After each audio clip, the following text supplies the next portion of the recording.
آمن الرسول بما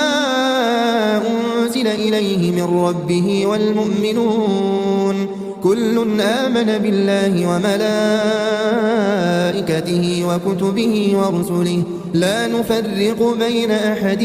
من رسله وقالوا سمعنا وأطعنا غفرانك ربنا وإليك المصير لا يكلف الله نفسا إلا وسعها لها ما كسبت وعليها ما اكتسبت ربنا لا تؤاخذنا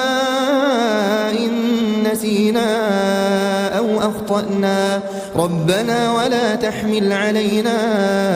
إصرا كما حملته على الذين من قبلنا ربنا ولا تحملنا ما لا طاقة لنا به واعف عنا واغفر لنا وارحمنا أنت مولانا فانصرنا